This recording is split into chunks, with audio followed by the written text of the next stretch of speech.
கிருஷ்ண ஜெயந்தி ஸ்பெஷலாக அவல் அப்பமோ ரவை லட்டு தான் பண்ண போகிறோம். ரவை லட்டுக்கு வந்து கீ போட்டு முந்திரி பருப்பெல்லாம் வறுத்துட்டு ஒரு கப் ரவை எடுத்துட்டு அதே நெய்யில் வந்து நல்லா வதக்கி எடுத்துட்டு ஒரு 1/2 கப் பாலை வந்து கொஞ்சம் கொஞ்சமாக சேர்த்து வந்து அதோடய மிக்ஸ் பண்ணிடணும். ஒரு கப்பு சுகரை வந்து நல்லா பவுட்ரு பண்ணிவிட்டு அந்த சுகரை வந்து கொஞ்சம் கொஞ்சமாக ஆட் பண்ணி 2 ட்ரை நட்ஸ் நம்ம வறுத்து வச்சுருந்தோம்ல அதையும் சேர்த்து அந்த சூட்டோடையே நம்ம வந்து உருண்டை பிடிச்சிடணும். நான் வந்து ஒரு கப்புக்கு வந்து நியர்லி வந்து எனக்கு வந்து ஒரு 11 ரவை லட்டு வந்துச்சு.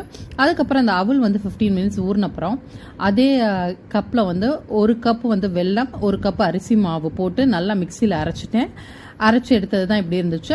அதில் ஒரு பிஞ்ச் ஆஃப் சால்ட் போட்டு 1 hour ஊற வச்சுட்டு அப்புறம் வந்து பேக்கிங் சோடா ஒரு 1/4 ஸ்பூன் ஆட் பண்ணிட்டு அப்புறம் நல்லா மிக்ஸ் பண்ணிவிட்டு குழிப்பணியார சட்டியில் வந்து நெய்யை ஆட் பண்ணி எல்லாத்துலேயும் வந்து நான் ஊற்றி எடுத்தேன். ரொம்ப டேஸ்ட்டாக இருந்துச்சு. இதெல்லாம் ரெண்டுமே நான் வந்து லைஃப்பில் ஃபஸ்ட் டைம் பண்ணுறேன். ஸோ நல்லா இருந்துச்சு, சாப்பிட ரொம்பவே நல்லா இருந்துச்சு. பசங்களும் விரும்பி சாப்பிட்டாங்க, என் ஹஸ்பண்டும் நல்லாவே சாப்பிட்டாரு. ஸோ நான் இது எல்லாமே கொஞ்சம் ஆனால் டைம் எடுத்துச்சு. இந்த அப்போ வந்து டபுள் சைடு வேகிறதுக்கு டைம் எடுத்துச்சு. ஆனால் அப்போ ரொம்ப டேஸ்ட்டாக இருந்துச்சு, ரொம்ப இனிப்பும் இல்லை. ஸோ நார்மலாக இருந்துச்சு, சூப்பராக இருந்துச்சு. அதுக்கப்புறம் எப்பவும் போல் நம்ம கிருஷ்ணர் பாதமெல்லாம் போட்டு நம்ம கிருஷ்ணரை வச்சு எல்லா நெய்வேத்தியமும் படைச்சு வழிபட்டாச்சு. இதுதான் நம்ம கிருஷ்ண ஜெயந்தி. அண்ட் வந்து பார்த்தீங்கன்னா எங்களுக்கு வந்து குழலாடும் பிள்ளைன்னு சொல்லுவாங்க. அது வந்து கல்யாணத்தப்போ வந்து பொண்ணு வீட்டில் வந்து கொடுப்பாங்க வெள்ளியில். இந்த ஃபோட்டோவில் நான் ஜூம் பண்ணி காட்டுறேன் பாருங்கள்.